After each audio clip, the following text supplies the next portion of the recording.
Hello there, Professor. First time to Pendleton? It's as close as you can get to Nye County without actually having to step foot in it. You're going to be familiar with our victim, Manuel Molinas. Drug dealer we just arrested for the murder of Jessica Marnier. He's connected to Beatrice Salazar. What's he doing in a Pendleton jail cell? A few years back, feds decided they needed a facility to handle their more sensitive prisoner transfers in and out of the southwest United States. Someplace off the radar. Someplace like Pendleton. So they wrote a big check to the town council and upgraded their existing jailhouse in exchange for occasionally taking over the place. Our tax dollars at work. I thought this building looked a little too metropolitan for a town of 35. Isn't that officer one of ours? Yes, he is, but Sergeant Lip's been tapped before by the feds to coordinate this kind of transfer. Their plan was to quietly move Molinas out of our lockup and into this undisclosed location, then hold him here until he could be interviewed by a federal prosecutor and formally transferred into federal custody. Not a bad plan. I wonder what went wrong. Looks like everything.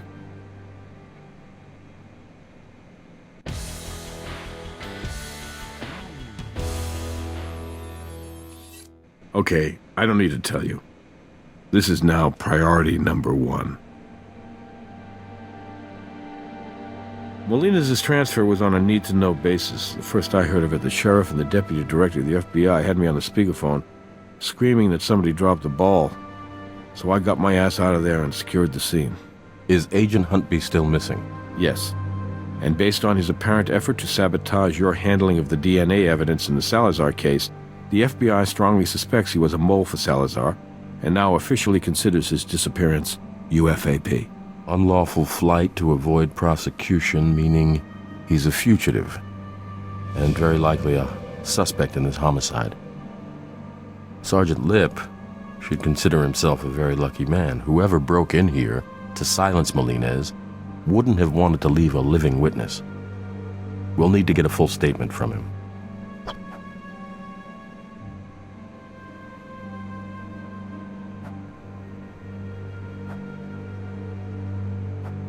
The keys are in the lock. Our shooter might have unlocked it, but he didn't need to open the cell door in order to shoot Molinas.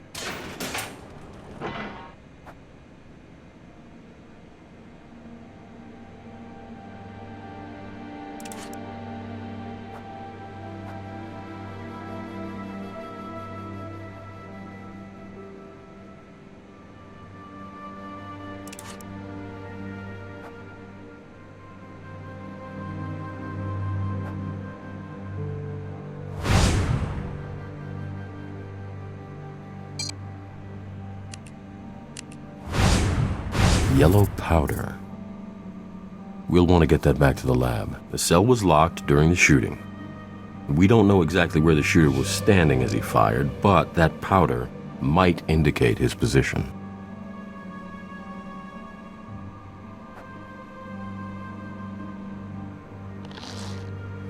Looks like a small caliber automatic. A 22, maybe a 25. From what I've observed of the victim's wounds, this could be our murder weapon, but I'm letting myself get ahead of the evidence, aren't I? Let's see what Doc Robbins has to tell us at autopsy.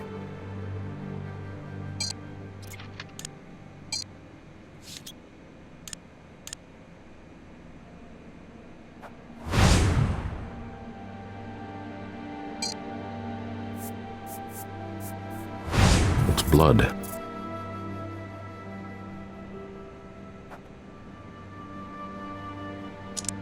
Fragment of some kind. It looks like it got wedged in the slide. Whatever it is, it's underneath the blood, which means it was there before the blood was.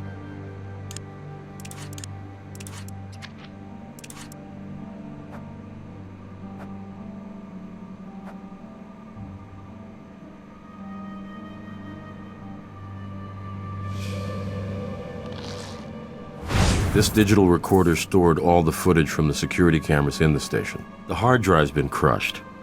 We might be able to put it back together at the lab, but it'll probably take weeks to do that, plus salvage any data on it, and that's if we're lucky. I think we might learn more by just putting the case back together. Certainly be a better use of our time.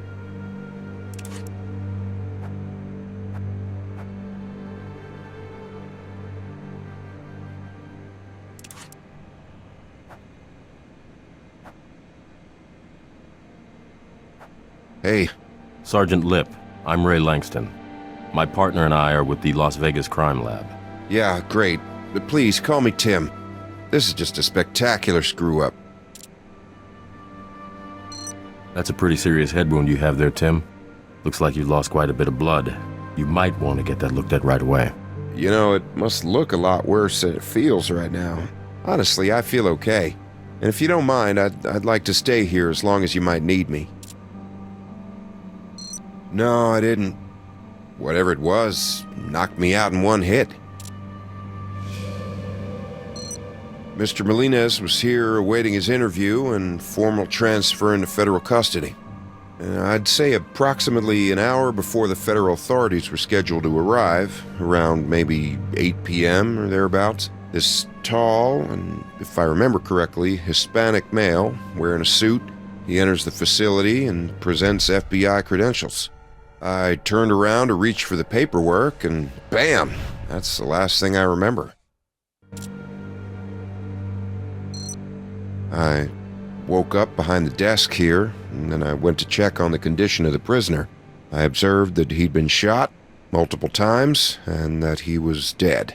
What did you do next? I called it in, tended to my head injury as best I could, and just waited for you guys to show up. You didn't observe any further sign of the shooter, or whether he had an accomplice?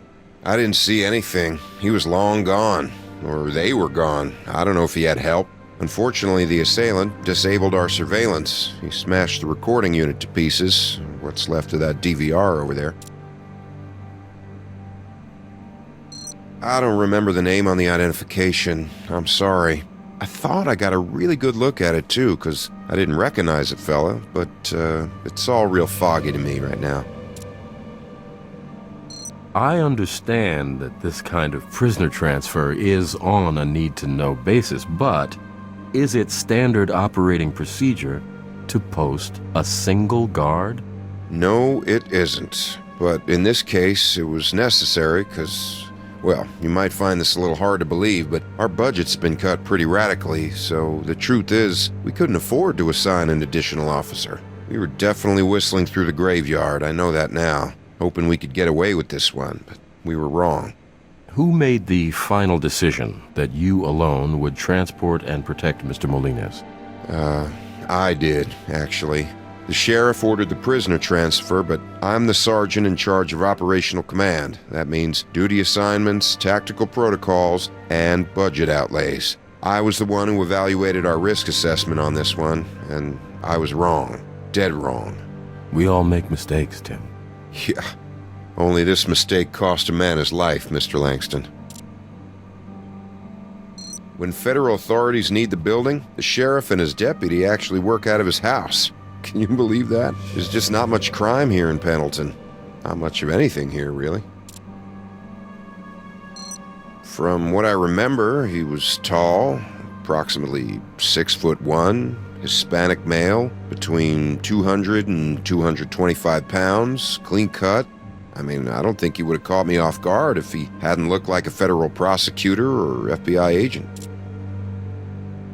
Nope. After I regained consciousness, I opened up the cell in order to check on the condition of the prisoner. And that's when I observed the multiple bullet wounds to Mr. Molines, and I quickly determined that he had died of those wounds. Hey, let me know if you find something, okay? Maybe you guys can help save my job. We'll do our best, Tim. Now, if you don't mind, I'm also a doctor, so I'd like to take a look at your head wound there. Yeah, okay. Good news here is you're going to live, but you're going to need stitches. So now that you've given us your statement, Tim, I am not taking no for an answer. We're going to get you to the hospital. Okay, I understand. Thanks, Doc.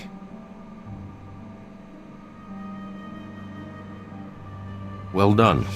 I believe we have enough evidence here to begin processing at the lab. It's your call.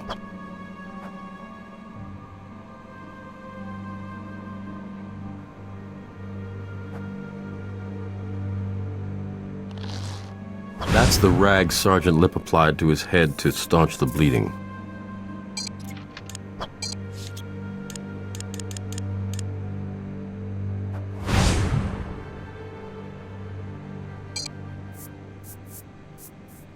If he left it for us, I'm sure Sergeant Lip wouldn't mind if we processed a sample of his DNA.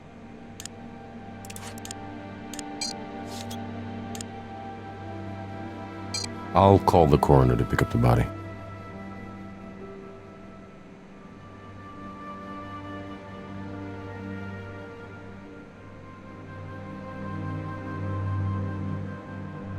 We need to get a reference sample of the ammunition fired by this pistol to compare against the slugs found in the victim. This pistol fires .22 caliber long rifle cartridges. Unfortunately, not a particularly unique type of ammunition. It's a favorite among amateur hunters as well as professional assassins.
Pollen of the southwestern wood lily. This flower is native to Nevada, but it's rare.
Blood on the gun here is Sergeant Lip's, which means it was definitely used to strike him in the head.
Looks like there's a small piece of it missing. You know that shard we found wedged in the gun at the crime scene? I think it just might fit in this gap. Let's try it.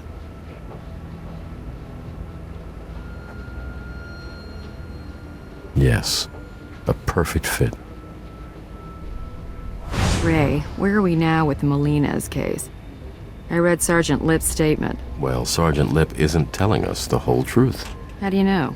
We recovered a gun at the crime scene, and wedged in the slide, we found a broken piece of the unit which records all the surveillance footage. Now, not only was that shard stuck in the gun, but it was also underneath some blood. Blood which turns out to belong to our very own Sergeant Lip. It means that little piece of plastic was in there before Sergeant Lip was struck in the head. But according to Sergeant Lip, the assailant entered, presented him with ID, and then when this sergeant turned his back, the assailant knocked him out. You'd think he would have noticed the assailant smashing up surveillance equipment before he got knocked out. You'd think so. You'd also think Sergeant Lip wouldn't turn his back on a guy like that maybe he'd even draw his own weapon. But for some reason, that's not how it went down.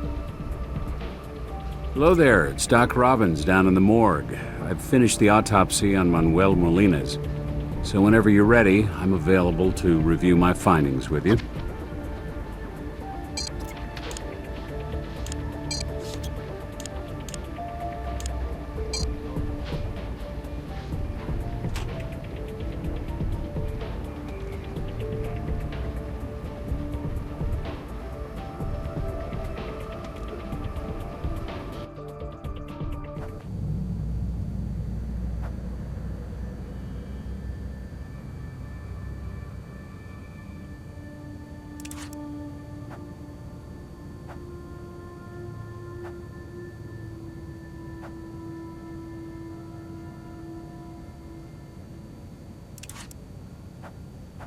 Nice to see you. How can I help?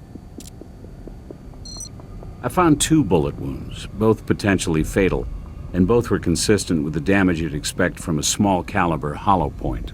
One bullet penetrated his heart practically dead center. It severed the pulmonary and aortic valves and lodged in the ventricular wall. That alone would have killed him. However, I also found what I believe was the first shot. It penetrated the frontal bone of his cranium, just above the glabella. Bullet obliterated his brain tissue in an expanding channel from the entrance wound. It then bounced off the back of his skull and continued its path of destruction until it came to rest in the cerebellum. Death was quick, if not painless. Well, this wasn't a mercy killing. One to the head, one to the heart, usually suggests a professional killer. Neither slug was particularly difficult to extract. Here they are. Absolutely. I have a sample ready for you. Here.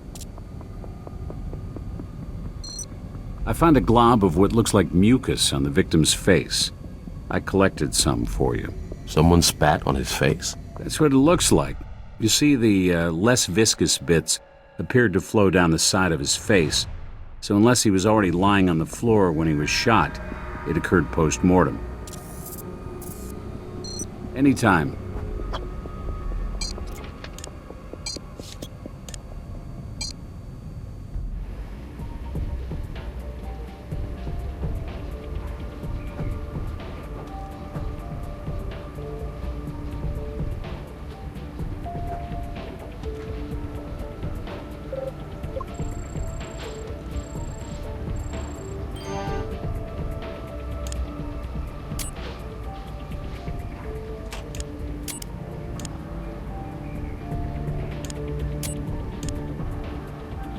It's confirmed. The gun from the crime scene is the murder weapon.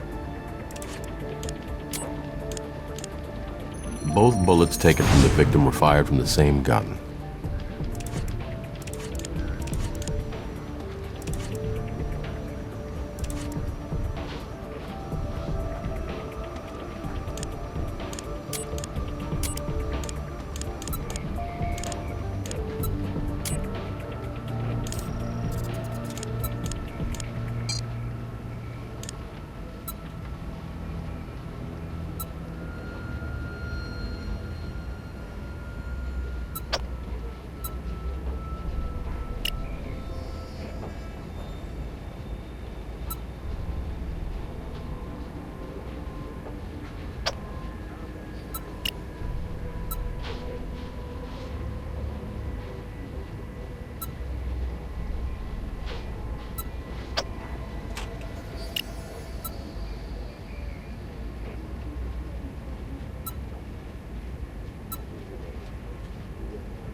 Beatrice Salazar.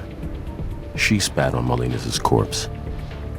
I wonder if that was a message for him or for us. Catherine, you need to see this. Is this right? You found Beatrice Salazar's DNA in the cell. She shot Molina's and spat on his face. Well, she wasn't about to have him try to testify against her, that's for sure. But why would she risk trying to kill him herself? That doesn't make sense. Unless, of course, she also held him responsible for having to kill her own son. But even under normal circumstances, this would have been a suicide mission. Not a lot of guys are crazy enough to do something like that. Even the ones that work for her. I think she's crazy enough now to do just about anything. Well, that may be true, but maybe she wasn't taking as much of a risk as we think. Sergeant Lip described the assailant as a tall Hispanic male posing as an FBI agent. What do you really think the chances are that Beatrice Salazar has become a master of disguise? I think we need to be very careful if you're suggesting Sergeant Lip may be involved here. I realize we have evidence that contradicts the sergeant's initial statement, but if we're going to pursue this, then we better make damn sure our evidence is unimpeachable. Keep me in the loop, Ray.